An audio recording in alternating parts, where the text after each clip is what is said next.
Di video kali ini, jadi kita akan belajar mengenai HTML. Nah, secara teori, nanti kalian bisa lihat di dalam modul praktikum pemrograman web 1 yang nanti akan saya share di grup, atau juga bisa di-download melalui website Sticky Indonesia. Nah, di modul ini nanti ada beberapa materi yang akan kita pelajari, ya, mulai dari pertemuan kali ini, yaitu pertemuan 2.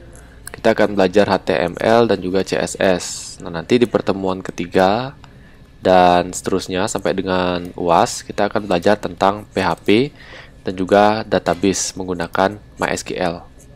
Nah, jadi ini teorinya, kalian bisa baca di sini di dalam modul yang sudah lengkap, teori tentang HTML, kemudian ada juga teori tentang CSS, PHP, dan seterusnya. Nah, jadi dalam video ini saya langsung saja fokus ke praktiknya, bagaimana caranya belajar mulai dari dasar-dasar HTML, kemudian kita kembangkan sampai menjadi sebuah website yang sederhana. Oke, nah jadi ada beberapa hal, jadi kita mulai saja langsung ke pelajaran tentang HTML. Nah, jadi di pertemuan sebelumnya, jadi kita sudah belajar tentang persiapan untuk menginstal web browser, kemudian menginstal text editor yaitu Sublime Text, dan juga menginstal aplikasi yang bernama Exam. Nah, di pertemuan kedua ini, ketika kita belajar HTML dan CSS, jadi kita belum memerlukan Exam. Oke, saya buka Examnya dulu.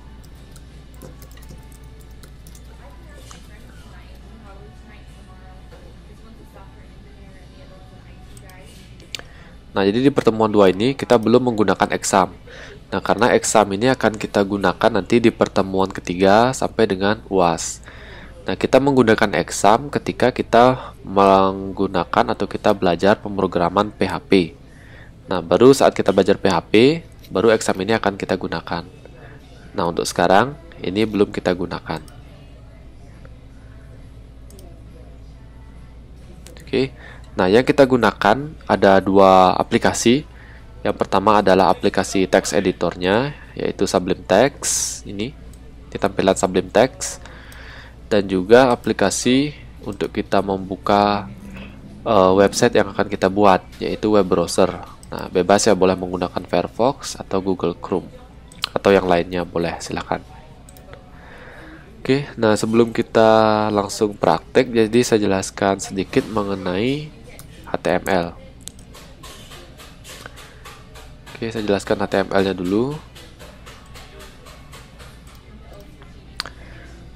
Nah, jadi yang kita pelajari di sini itu mulai dari dasarnya dulu,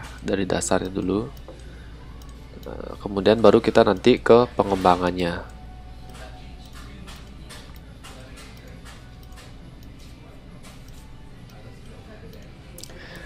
Nah, tentu saya tidak akan ajarkan semua tentang HTML di sini karena ada banyak sekali mengenai tag HTML dan juga elemen yang bisa digunakan pada HTML itu sendiri. Nah, nanti kalian bisa kembangkan di luar materi perkuliahan. Ya, jadi bisa kalian kembangkan sendiri nanti untuk HTML-nya.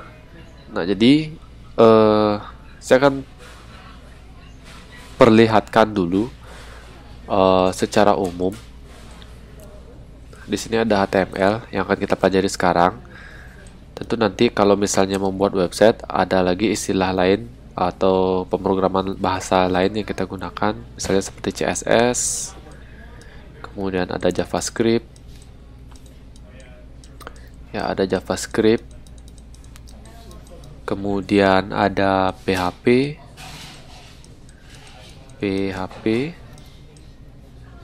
Juga ada SQL. Nah, ada beberapa bahasa pemrograman atau pemrograman tepatnya yang digunakan dalam membuat website. Nah, jadi ini secara standarnya yang sering digunakan adalah seperti ini, ada HTML, CSS, JavaScript, PHP, dan SQL. Nah, di pertemuan 2 ini yang kita pelajari adalah HTML dan juga CSS. Nah, kita tidak akan belajar JavaScript. Oke, mungkin di sini ada yang lulusan SMK jurusan RPL mungkin sudah belajar tentang semua ini. Nah, tapi ini saya tunjukkan untuk yang benar-benar pemula, yang baru pertama kali mendengar istilah HTML itu apa, CSS itu apa, PHP itu apa, ataupun SQL itu apa. Nah, karena kita benar-benar belajar mulai dari dasar dulu. Oke, nah untuk yang sudah pernah belajar atau lulusan SMK jurusan RPL, mohon bersabar. Ya, kalian bisa skip video ini atau bisa kalian percepat di bagian ini. Oke. Nah, kemudian bisa juga bagi yang sudah mahir, ada juga yang sudah bisa mengkombinasikan kedua ini antara JavaScript dan PHP. Nah, ini biasanya disebut dengan teknik Ajax. Oke. Nah, saya di sini menyebutkan beberapa istilah. Kalau kalian bingung, nah, kalian bisa search nanti di Google teorinya HTML itu apa, CSS itu apa, kemudian JavaScript itu apa, PHP itu apa, SQL itu apa, Ajax itu apa. Nah, kalian bisa cari teorinya dulu, oke, supaya kalian tidak bingung. Nah, untuk praktikum atau prakteknya di dalam mata kuliah ini, kita akan belajar ini dulu di pertemuan kedua, HTML dan CSS. Kemudian di pertemuan 3, kita akan belajar PHP. Dan seterusnya sampai UAS nanti kita akan tambahkan SQL juga. Nah, jadi itu saja yang kita pelajari di mata kuliah pemrograman web 1 ini. Jadi JavaScript-nya tidak kita akan pelajari secara mendalam. Ajax-nya juga kita tidak pelajari secara mendalam. Nah, karena kita akan menguatkan dasarnya dulu. Nanti pengembangannya silahkan. Kalian mau menggunakan JavaScript silahkan, mau menggunakan Ajax juga silahkan. Oke, nah itu dulu untuk pengantar mengenai HTML-nya. Nah, sekarang baru kita langsung ke topik bahasan, yaitu HTML. Nah, sekali lagi teori, silahkan kalian baca sendiri di sini. Karena sudah lengkap ya, saya rasa di modul HTML itu apa, singkatan dan lain-lain. Oke, nah saya langsung ke prakteknya. Kemudian saya juga akan sambil menjelaskan. Nah, jadi pertama untuk mempraktekkan HTML ini caranya seperti apa untuk membuat HTML. Nah, jadi sebelum kita mulai, silahkan disiapkan dulu sebuah folder. Ya, boleh kalian simpan di mana saja, apakah di desktop atau di drive D dan lain-lain. Nah, silahkan kalian buat sebuah folder supaya file yang kalian gunakan untuk belajar itu tidak tercampur dengan file-file yang lain. Jadi supaya letaknya di satu folder yang sama. Oke, jadi itu tujuannya kenapa saya suruh kalian buat folder di sini. Nah, silakan buat folder baru. Nah, saya buatnya di desktop. Nama foldernya silahkan kalian buat sendiri. Jadi saya lebih suka memberikan penamaan folder saya menggunakan huruf kecil semua. Ini khusus untuk web, huruf kecil semua dan tanpa spasi. Ya, tapi ini sekali lagi, ini bebas. Tidak harus seperti yang saya buat ini. Ini folder yang saya buat namanya adalah web 1. Huruf kecil semua tanpa spasi. Nah, kenapa saya membuat seperti ini? Supaya nanti kita terbiasa ke depannya ketika kita belajar menggunakan PHP. Nah, itu kan kita menggunakan server exam. Nah, jadi dia tidak akan mengenali spasi di dalam penamaan folder atau file. Atau kalau nanti misalnya kalian belajar mata kuliah pemrograman web 2, itu juga sama, tidak mengenali spasi dalam penamaan folder atau file. Nah, jadi supaya kita terbiasa, nah tidak ada salahnya kita memberikan nama seperti ini. Ya, kita belajar mulai dari sekarang. Oke, tekan enter. Nah, ini foldernya sudah siap. Folder ini akan kita gunakan untuk menampung file-file yang kita gunakan untuk belajar HTML. Itu sudah membuat folder. Nah, sekarang kita buat file HTML-nya. Sekarang silahkan buka Sublime Text. Oke, nah ini Sublime Text saya. Atau kalau menggunakan text editor lain, Visual Code atau Notepad++, silahkan dibuka. Nah, kemudian, nah sekarang folder yang tadi kalian buat, silahkan di drag and drop ke dalam Sublime Text-nya. Ini saya klik kiri, tahan, kita drag, kemudian kita drop di sini, boleh lepas saja. Nah, nanti dia akan terlihat di sini. Foldersnya ada web 1. Itu dari folder yang tadi saya gunakan. Oke, jadi ini dia foldernya web 1. Nah, sekarang untuk membuat filenya, kita klik kanan di sini. Klik kanan. Kemudian kita pilih new file. Ya, kita klik kanan di nama foldernya. Kita pilih new file. Oke, nah ini filenya sudah berhasil terbuat, tapi ini belum kita simpan. Jadi dia masih untitled, belum memiliki nama. Nah, sekarang kita simpan bisa menggunakan tombol Ctrl S di keyboard atau menggunakan menu File, kemudian kita pilih Save. Nah, jadi dia akan otomatis mengarah di dalam folder web 1 yang tadi kita buat. Nah, untuk save as-nya, nama filenya silahkan kita buat di sini. Saya akan membuat dengan nama latihan1.html. Nah, untuk penamaan filenya juga sama. Supaya terbiasa, saya cenderung menggunakan huruf kecil semua. Boleh kalian menggunakan huruf besar dan campurannya menggunakan huruf kecil, silahkan. Tapi tidak boleh menggunakan spasi, ya, supaya terbiasa. Boleh juga menggunakan underscore seperti ini atau menggunakan tanda strip seperti ini. Oke, silahkan. Nah, kemudian di belakangnya setelah kita berikan nama latihan 1, kita tambahkan formatnya, yaitu dot atau tanda titik. Formatnya adalah HTML. Nah, kalau sudah, silahkan tekan tombol Shift. Nah, bisa dilihat di sini. Nama filenya sekarang sudah berubah menjadi latihan1.html. Oke, sudah berubah namanya. Nah, kalau belum yakin, kalian bisa lihat di foldernya. Nah, di dalam foldernya sudah ada di sini. Web 1, ada sebuah file yang bernama latihan1.html. Oke, itu proses pembuatan filenya. Nah, sekarang silahkan, ini bebas. Kalian boleh membuat tulisan apapun di sini. Nah, misalnya saya membuat tulisan Halo Indonesia. Oke. Ya, kalian boleh membuat tulisan apapun di sini. Silakan ketikkan dulu. Nah, kalau sudah, kita akan simpan filenya. File, save. Oke, jadi setelah kalian selesai mengetikkan coding atau tulisan, silahkan disimpan dulu filenya. Kalau sudah disimpan, sekarang kita akan buka filenya di dalam web browser. Ini dia filenya. Kita buka di web browser. Klik kanan, open with. Nah, kalian boleh bebas ya memilih web browser apa yang kalian sukai. Nah, misalnya di sini saya menggunakan Firefox. Saya akan buka menggunakan Firefox. Oke, nah di sini sudah tampil tulisan Halo Indonesia. Mungkin saya perbesar. Nah, di sini sudah tampil ya, Halo Indonesia. Nah, jadi inilah skrip pertama atau tulisan pertama yang berhasil kita buat menggunakan file HTML yang baru tadi kita kerjakan. Oke. Nah, itu prosesnya membuat file HTML-nya. Oke. Nah, kalau sudah, kita lanjut lagi. Kita mulai dari dasarnya ke pengembangannya.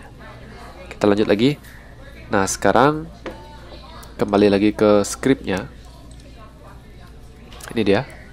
Nah, kalau saya ingin menuliskan tulisan Halo Indonesia, tapi halonya di atas, Indonesianya di bawah, seperti ini. Halo Indonesia. Nah, kemudian saya simpan. File, save. Nah, kemudian kita lihat apakah tulisan di browser itu mau seperti ini, halonya di atas, Indonesianya di bawah. Nah, kita refresh webnya. Nah, ternyata outputnya masih sama seperti tadi.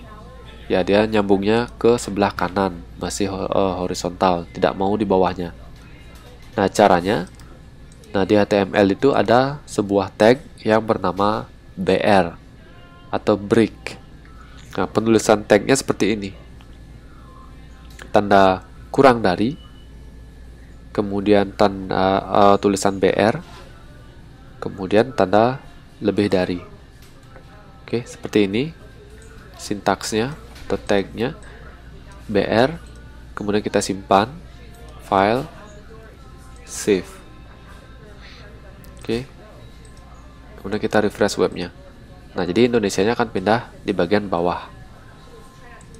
Oke, itu baru penggunaan tag yang pertama, yaitu BR. Nah, ini boleh kalian tulis di sini, di bawah sini. Itu tidak berpengaruh ya, tidak masalah. Ini boleh kita simpan, file, save. Kemudian kita refresh ini. Nah, hasilnya akan sama. Oke, sudah. Nah, kemudian lanjut lagi. Nah, itu tadi penggunaan break. Nah, di dalam HTML ada juga yang disebut dengan komentar. Ya, komentar itu apa? Nah, komentar itu adalah sebuah tulisan atau sintaks yang ada di dalam coding, tapi dia tidak akan ditampilkan di dalam web browser. Oke, jadi komentar itu apa? Komentar itu adalah tulisan atau sintaks yang kita tulis di dalam coding, tapi tidak ditampilkan di dalam web browser. Nah, caranya seperti apa? Kalau di HTML, caranya membuat komentar itu adalah seperti ini. Tanda kurang dari, tanda seru, kemudian tanda strip 2 kali, kemudian ditutup dengan tanda strip 2 kali dan tanda lebih dari. Nah, baru di tengah-tengahnya kita boleh isi tulisan apapun di sini. Ya, ini komentar. Oke, ini komentarnya. Kita simpan, file, save. Kemudian kita akan lihat di sini, kita refresh web browsernya. Nah, dia tidak akan dibaca di sini karena dia merupakan komentar. Nah, ini boleh kalian, nah misalnya kalian tambahkan enter seperti ini boleh ya, nggak masalah. Tidak terlihat. Nah, ini saya save, file, save. Ini saya refresh. Nah, dia tidak akan terlihat. Oke, itu komentar. Nah, kenapa kita perlu belajar menulis komentar? Nah, karena ketika nantinya kita membuat website, tentu codingnya tidak hanya 7 baris seperti ini ya. Mungkin ada ratusan atau bahkan sampai puluhan ribu baris coding. Nah, tentu kalau kita misalnya membuat website, kan bisa sampai berminggu-minggu atau sampai berbulan-bulan. Supaya kita tidak lupa dengan isi dari coding yang kita buat, kita bisa membuat komentar atau istilahnya adalah contekan. Nah, misalnya kalau kita lupa ini nih script untuk apa, supaya kita tidak lupa, kita bisa isi komentar. Misalnya ini script untuk bla bla bla. Nah, kita bisa isi komentar seperti ini supaya kita ingat, oh ternyata ini scriptnya untuk ini. Oke, nah itu fungsi dari komentar. Nah, tidak harus selalu digunakan, tapi nanti opsional. Kalian bisa gunakan kalau kalian memerlukannya. Oke, nah itu untuk komentar. Kemudian kita coba tag elemen. Nah, kita membuat paragraf di sini ya. Kita akan coba membuat paragraf. Untuk membuat paragraf, nah, saya pakai komentar dulu. Membuat paragraf. Nah, untuk membuat paragraf, tag elemen yang digunakan adalah tag elemen P. Seperti ini penulisannya. P, ini tag elemen pembukanya. Kemudian, untuk penutupnya, kita buat seperti ini. Kurang dari, garis miring, P, tanda lebih dari. Ini pembuka. Oke, ini penutupnya. Baru nanti kita isi tulisannya di tengah-tengahnya di sini. Oke, kalau kita lihat, nah dia seperti ini. Nah, kalau di dalam Sublime Text, nah kenapa saya lebih cenderung suka menggunakan Sublime Text? Karena kita bisa menggunakan fitur yang bernama autocomplete. Jadi saya tidak mengetikkan semua perintah secara manual atau tag elemen secara manual. kita cukup mengetikkan huruf P seperti ini, kemudian kita tekan tombol tab. Oke, kita ketik huruf P seperti ini, kita tekan tombol tab. Nah, jadi dia akan otomatis membuat tag elemen pembukanya dan juga tag elemen penutupnya. Nah, jadi tinggal kita tulis isinya saja. Oke, nah, tinggal kita tulis isinya saja. Nah, misal saya copy tulisan yang ada di sini, ini saya copy. Ini saya tulis di sini. Nah, kemudian saya simpan. File, save. Oke, sekarang kita lihat hasilnya. Ini kita refresh. Nah, jadi ini sudah tampil paragrafnya, sudah tulisan. Oke, nah jadi seperti itu untuk membuat paragraf. Selanjutnya ada lagi tag elemen heading. Nah, jadi kita akan belajar membuat tag elemen heading. Nah, kalau tadi kita membuat komentar ini kan secara manual ya. Nah, sekarang saya ajarkan membuat komentar dengan cara autocomplete. Ya, tidak diketik manual semuanya. Nah, misal saya membuat tulisan di sini. Membuat headings. Oke, ini tulisan biasa. Kalau saya save,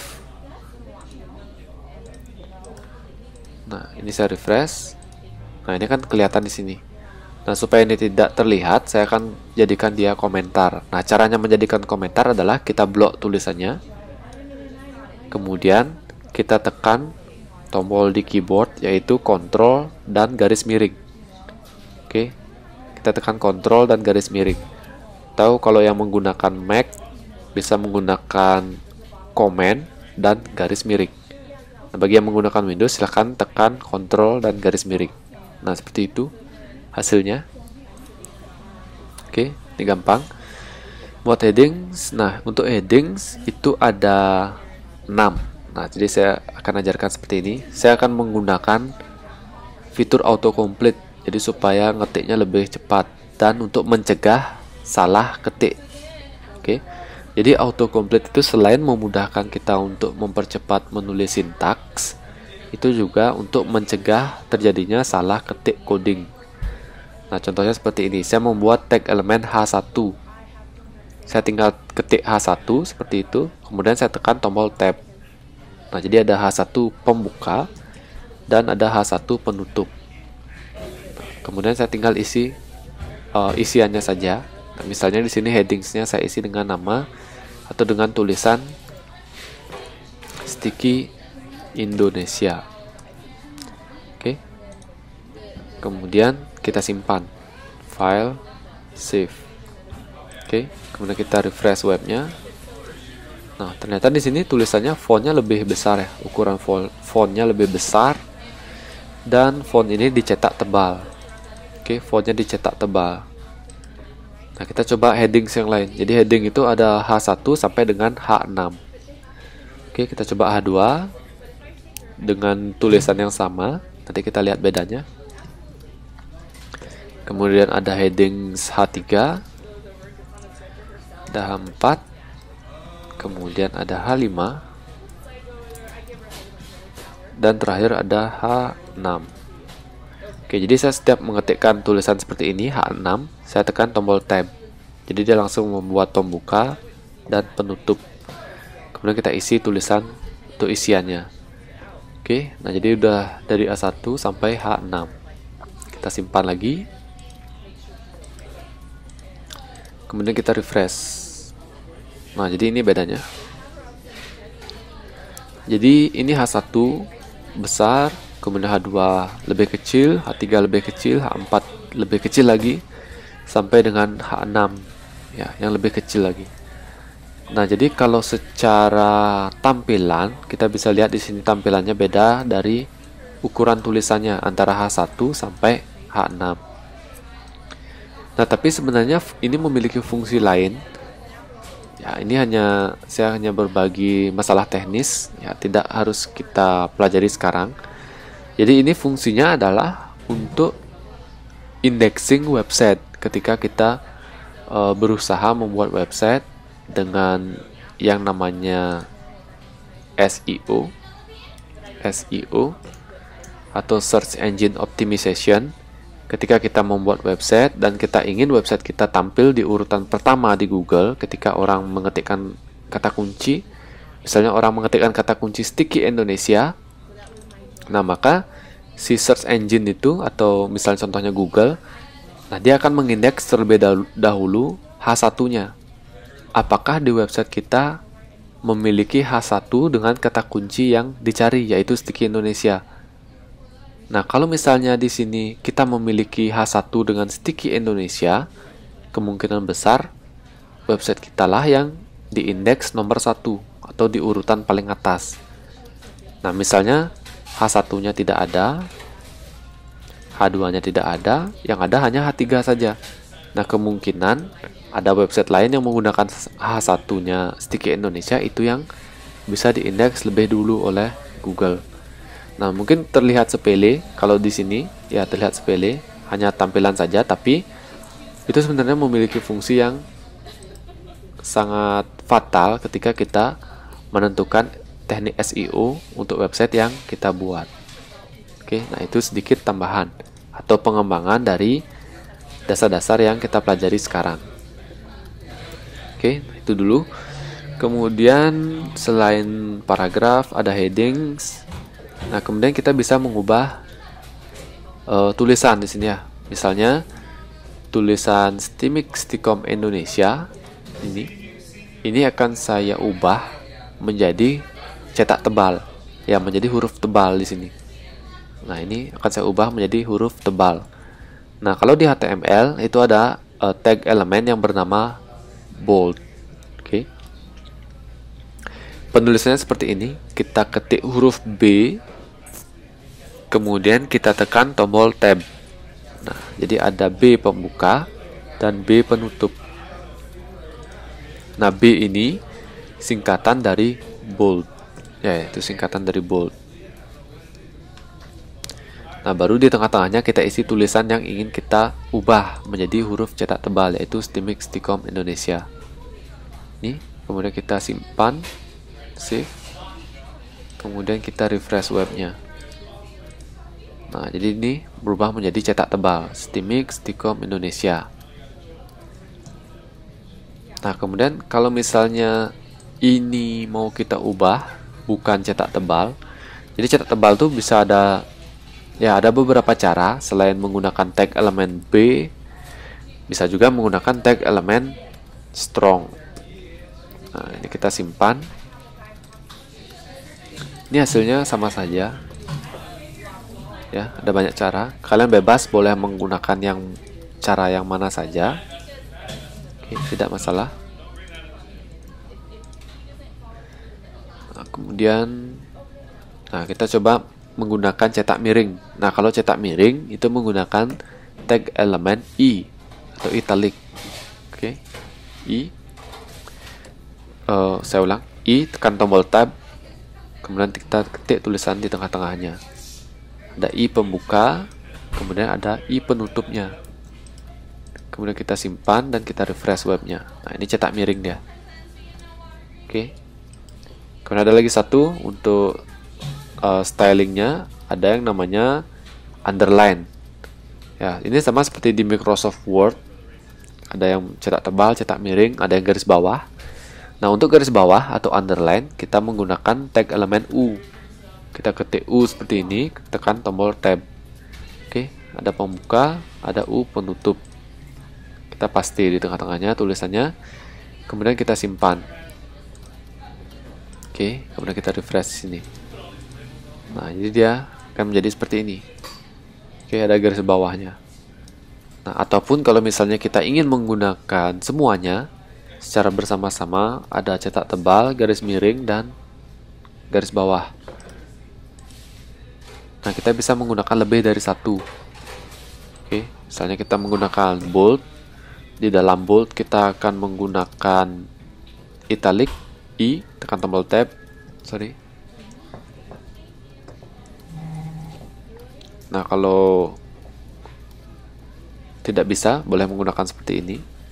Nah, kita berikan jarak.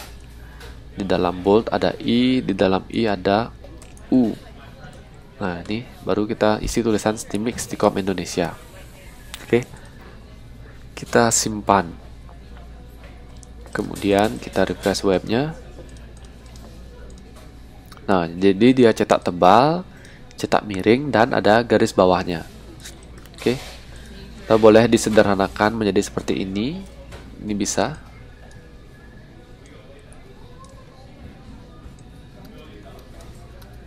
Oke, seperti ini bisa ya. Oke, kita simpan, kita refresh. Nah, ini sama saja. Oke, nah jadi saya rasa itu.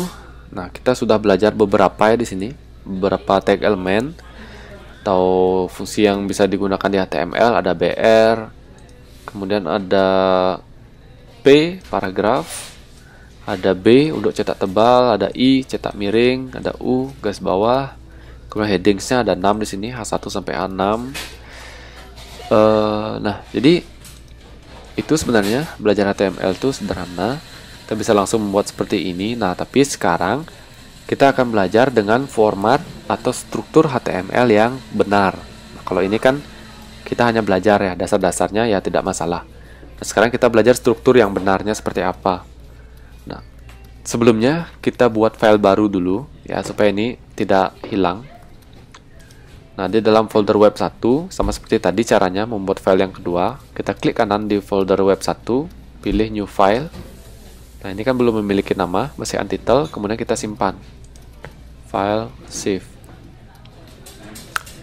Nah, jadi kita beri nama di sini yaitu latihan 2. Latihan2.html. Kemudian kita klik tombol save. Oke. Nah, untuk struktur HTML yang benar, di sini saya menggunakan cara cepat ya. Saya menggunakan fitur auto complete. Atau kalau misalnya kalian mau menulis secara manual, tidak masalah, silahkan diketik secara manual. Nah, caranya seperti ini. Ketik HTML seperti ini. HTML, kemudian tekan tombol tab.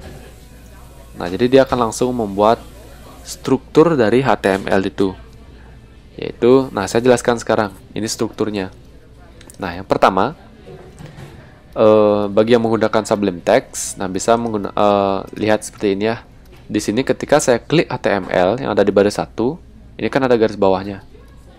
Nah, secara otomatis di baris 8 ini juga ada garis bawah di sini. Nah, ini menandakan bahwa inilah pasangannya. Jadi ini pembuka, ini penutupnya. Oke. Nah, jadi dia sudah ditandai seperti ini, pembuka, penutup. Itu untuk HTML. Nah, di dalam tag HTML itu terdapat 2 buah elemen. Jadi ada head dan ada body. Oke, ada 2, yaitu ada head dan ada body. Nah, di dalam head ini tidak akan terlihat di dalam layar. Ini tidak akan terlihat di sini. Oke. Nah, biasanya yang tersimpan di dalam head ini, nah contohnya seperti ini, ada title, kemudian ada deskripsi dari website yang kita buat, meta keyword, kemudian bisa ditambahkan CSS juga di sini, JavaScript bisa ditambah di dalam head. Nah, begitu juga di body. Nah, body ini yang kita tulis di dalam body itu yang terlihat di sini nanti di dalam layar komputer kalian, di dalam layar web browsernya. Ini letaknya di dalam body. Nah, kalau tadi saya bilang CSS dan JavaScript itu ditulis di dalam head. Nah, sebenarnya CSS dan JavaScript itu bisa juga ditulis di dalam body. Jadi itu bebas ya, boleh ditulis di head, boleh ditulis di body. Perbedaannya apa? Oke. Ini secara teori dulu supaya kalian tidak bingung. Kalau saya ngomong secara perbedaan, beda nggak antara CSS yang ditulis di dalam head? Oke, ini saya contohkan dulu. Kalian tidak usah praktekkan ini. Antara CSS yang di dalam head dan JavaScript yang kita tulis di dalam head, ini kan letaknya di dalam head ya. Apa bedanya yang di sini atau yang di dalam body? Oke. Ini sama-sama boleh, oke? Tidak ada yang benar, tidak ada yang salah. Ini sama-sama boleh. Tapi kalau kita berbicara tentang, nah kembali tadi ke SEO, ketika nanti kita belajar optimasi website, web optimization, dan juga SEO, search engine optimization, nah kita perlu membuat website kita ini berjalan dengan cepat. Ketika orang-orang membuka website kita, misalnya dia buka website kita, setelah 1 detik ditunggu masih belum tampil, 3 detik ditunggu belum tampil, sampai 1 menit ditunggu belum tampil juga, itu artinya website kita terlalu lambat. Akhirnya orang lain akan meng-close atau menutup website kita dan beralih ke website kompetitor. Nah, itu tidak baik ketika kita ingin mengoptimasi website kita supaya tampil di urutan pertama di search engine. Nah, jadi bedanya, nah secara teori HTML itu akan membaca sama seperti manusia, dari atas ke bawah. Oke, dia akan membaca dari atas ke bawah. Nah, kalau kita tulis CSS dan JavaScript-nya di dalam head, jadi dia akan membaca lama di sini. Nah, ini akan lama loadingnya. Loading lama, setelah ini berhasil di load, baru dia akan menampilkan isi dari website kita. Baru ini tampil. Sedangkan kalau misalnya CSS dan JavaScript-nya kita taruh di body, sini di bawah, di dalam body, jadi isinya akan tampil terlebih dahulu. Kemudian stylenya baru akan di load belakangan. Ini website kita akan lebih cepat di mata mesin pencari. Oke, nah itu secara teknis. Nah, tidak usah khawatir, kalian boleh menulis di atas, apapun boleh menulis di bawah. Karena kita belum belajar mengenai teknis search engine optimization di mata kuliah ini. Oke, itu bebas. Oke, langsung saja. Nah, kita kembali ke sini. Struktur penulisan HTML. Caranya seperti ini. Ketik HTML, tekan tombol tab. Oke. Nah, ketika kita simpan filenya, file, save. Sekarang kita akan buka file latihan 2. Nih, latihan 2, open with, kita buka menggunakan web browser. Nah, di sini tampilannya kosong. Oke, ini kosong. Nah, karena ini belum kita isi apapun di dalam bodinya. Ya, misalnya di dalam body saya isi tulisan Halo Sticky Indonesia.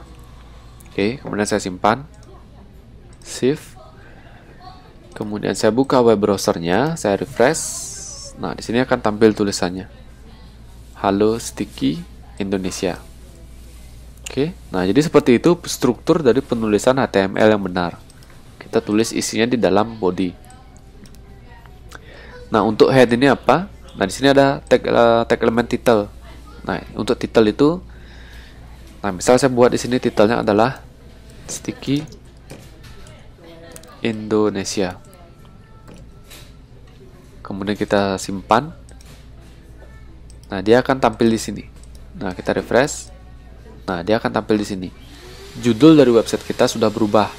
Yang awalnya seperti ini, user bla bla bla, desktop bla bla bla, berubah menjadi judul yang kita ketik tadi, yaitu Sticky Indonesia. Oke, jadi ini titelnya tampil di sini. Sedangkan yang tampil di layar browser itu adalah yang ada di dalam body. Oke, nah jadi seperti itu untuk struktur dari HTML. Nah, saya harap paham. Nah, sekarang kita coba membuat tabel. Oke, kita akan coba membuat tabel. Saya tambahkan komentar di sini. Belajar membuat tabel. Ini saya blok, kemudian saya tekan Ctrl / atau Ctrl dan garis miring secara bersamaan. Nah, dia akan berubah menjadi komentar. Nah, kalau tidak bisa, kalian bisa ketik secara manual. Oke, nah untuk membuat tabel, saya akan membuat tabel, misalnya tabel mahasiswa. Nah, saya tambah judul dulu di sini, bukan judul tapi tulisannya, ini tulisan biasa. Misalnya tulisannya cetak tebal, jadi saya update dengan tag elemen B.